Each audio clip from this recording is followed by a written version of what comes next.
نيتس جراديشار مهاجم الأهلي الجديد اللي انضم للنادي الأهلي في يناير 2025. مهاجم سلوفيني محدش كان يسمع عنه حاجة. سمعنا في الفترة الأخيرة إن في تفاوضات معاه وفجأة مضى للنادي الأهلي. النهارده هنحلل أداؤه، هنشوف أهم لعبه، وهنشوف هل هو فعلا يليق للنادي الأهلي ولا لا. بس خلي بالك إن هو فعلا انضم للنادي الأهلي. ليه كل الدعم وللنادي الأهلي كل الدعم. يلا نشوف تحليل الأداء بتاعه.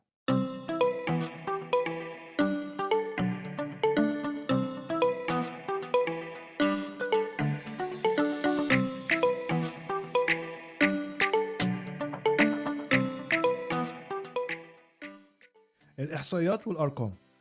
أنا وأنا بحلل أداء جراديشار شفت إن هو عنده نقاط قوة كتيرة جدا، بس عنده برضو مناطق محتاج إن هو يطور نفسه فيها. من مناطق القوة عنده هي دقة التصويبات 53%، ودي حاجة كويسة.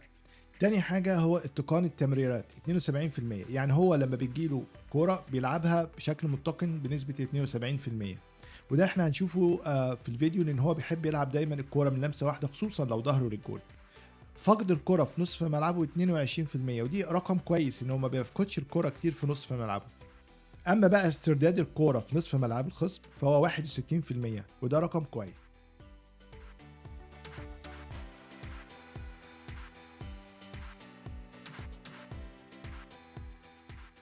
بالنسبة للمناطق اللي هو محتاج يطور نفسه فيها، هنشوف ان العرضيات المتقنة 35%، وهو مش محتاج قوي ان هو يكون عرضياته متقنة، ان هو دايما بيلعب في البوكس وقليل قوي لما بيكون على الاطراف. التمريرات الطولية 49%. هنا بقى المراوغات الناجحة برضو 49%، هو محتاج ان هو يطور منها شوية، لانه في بعض الاوقات محتاج ان هو يكون لعيب مهاري في واحد لواحد، زي مثلا احنا هنتكلم عن الثنائيات واحد لواحد 39%. فالمراوغات الناجحة لما بيكون مع واحد لواحد ارقام محتاج ان هو يطور نفسه فيها.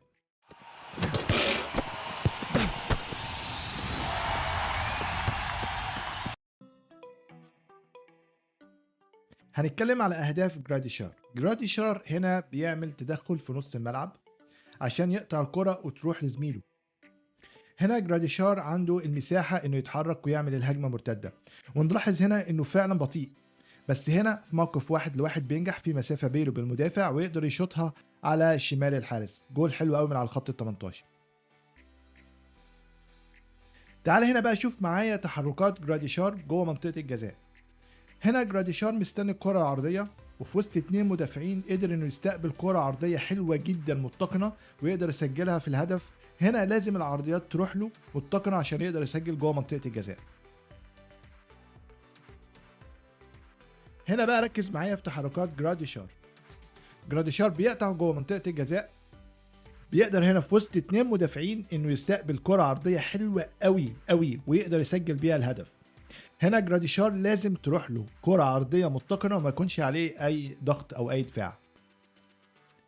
من مميزات جراديشار ان هو بيحب يبعد عن المدافعين، ما بيحبش يكون عليه مراقبة او ضغط، وده بيخليه يستغل اي خطأ دفاعي زي اللي احنا شفناه دلوقتي في ان هو يبقى منفرد بالجول ويقدر يجيب هدف على شمال الحارس.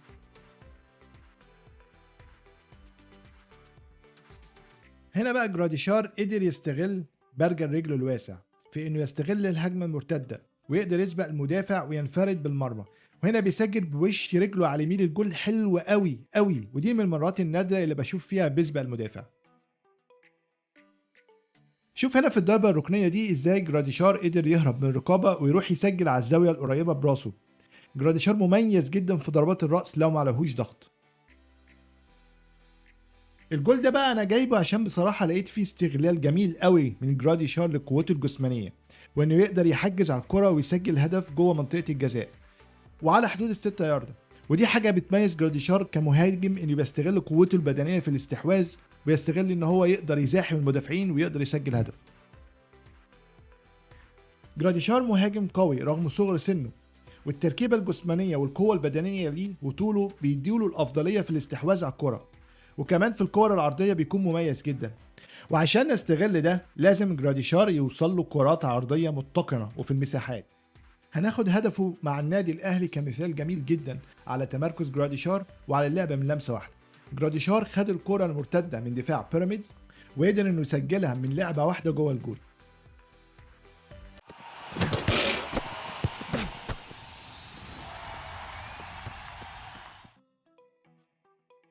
الاستلام تحت ضغط. جراديشار مش مميز قوي في الاستلام تحت ضغط. هو بيحب يلعب كرة كلاسيكية جدا ومن لمسة واحدة لأقرب لاعب ليه، وده لما يكون مش عليه ضغط أو لما يكون المدافع مديله مساحة.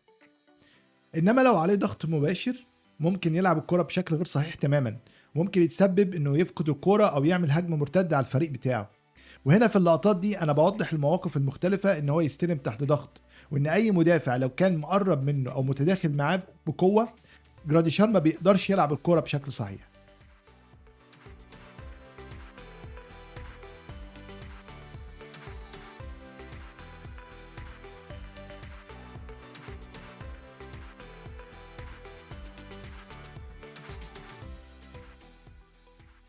بص معايا هنا في اللقطة دي، جراديشار حط زمايله في موقف 2 على 1 والفريق خسر الكرة هنا مرتين. هنا جراديشار كان يقدر يقف على الكرة، يستغل جسمه في انه يحجز على الكرة ويلعبها مستريح لزمايله.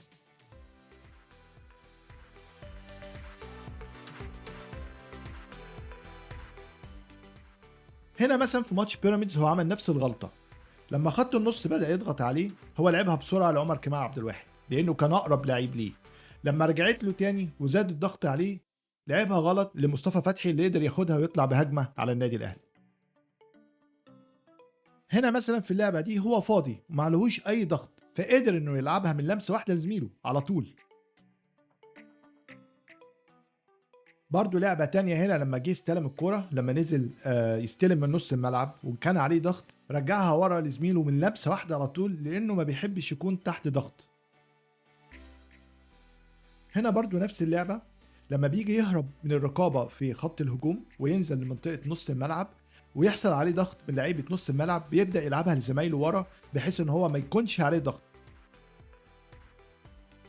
جراديشار بيحب يكون مرتاح، ما بيحبش يكون تحت ضغط، فلما بينزل يستلم في نص الملعب وهو فاضي معلوش ضغط بيبدأ يلعب كور حلوة زي الكعب اللي لعبه دلوقتي. شوف هنا في مثلا في ماتش الاهلي مع بيراميدز ازاي لما نزل من لمسه واحده لعبها بكعبه على طول لكريم وليد اللي قدر ان هو يطلع بيها بهجمه. هنا بقى اللعبه دي بالنسبه لي لغز كبير قوي، لان هو كان لوحده ما كانش عليه اي ضغط الا انه اتخلص من الكره بشكل غريب جدا والكره رجعت للفريق المنافس، مع انه كان يقدر يقف على الكره ويرفع راسه ويشوف زمايله اللي حواليه ويلعب لهم. بصراحه اللعبه دي مهمه جدا عندي لانها ممكن يتحط فيها في النادي الاهلي. هنا جراديشار لما اتحط تحت ضغط المدافعين وكمان ضغط الوقت بانهم متاخرين وهم في الدقيقه 94، لعب الكرة بشكل غريب جدا مع انه كان ممكن يلعب الكرة في الزاوية البعيدة على يمين الحارس. هنا برضو في اللعبة دي لعبها من لمسة واحدة حلوة قوي جوه منطقة الجزاء رغم ان كان عليه ضغط مش قوي قوي، بس قدر انه يلعبها لكريم وليد. هنا برضو مع الاهلي بيعمل نفس الاسلوب بنفس طريقة اللعب، طبعا هو لسه ما تكيفش على طريقة لعب الاهلي، بس بقى لما بيتضغط عليه بيلعبها لاقرب لاعب ليه.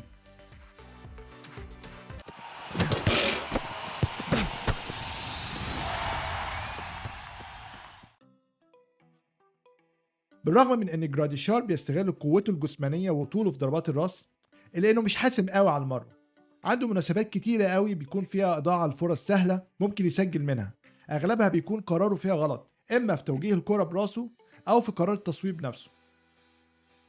زي اللعبه دي مثلا اختار انه يلعب الكره في الزاويه البعيده عكس اتجاه الكوره اللي كان المفروض يحطها مع اتجاه الكوره.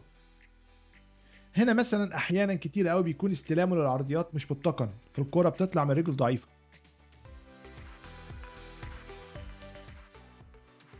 هنا مثلا جراديشار راح للكرة متأخر وحاول على الكرة برجله، كان ممكن لو كان أسرع شوية إنه يلحقها ويحطها ببطن رجله جوه الجول.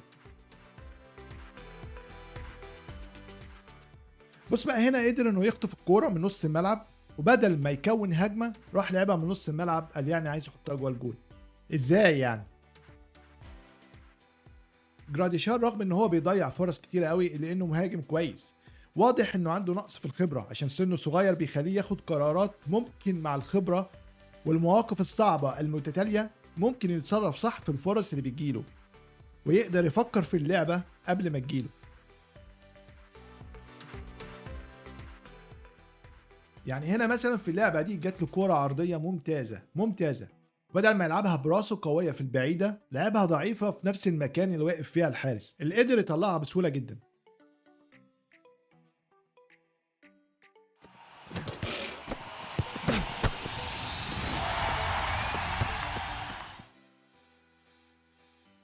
المراوغات 1 ل1. بالنسبة لمهارة المراوغة 1 ل1 جراديشار مش لعيب مهاري خالص، وهو لاعب حركته بطيئة شوية تقيلة شوية، وهنا في مواقف كتير بيكون فيها 1 ل1 وانفراد بالجول بس بيفشل فيهم. بحس ساعات ان هو عايز يخلص من الكورة وخلاص، وخصوصا لما بينزل على الأطراف أو في نص الملعب. بطئه مش بيساعده في نقل الهجمة بسرعة لمرمى الخصم، وده بيدي فرصة لدفاع الخصم انهم يرجعوا تاني ويقفوا صح. حتى لما بيكون عنده مساحات وبيقدر ان هو يروح يستغل المساحة، بطئه يا اما في التفكير يا اما في حركته بتخلي المدافعين يرجعوا ويتمركزوا صح ويمنعوا هجمة مرتدة.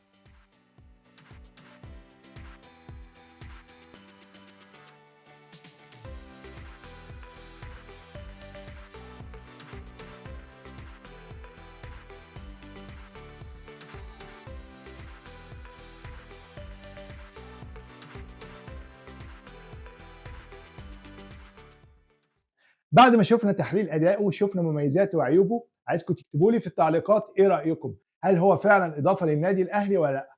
أشوفكم في فيديو تحليلي تاني. سلام.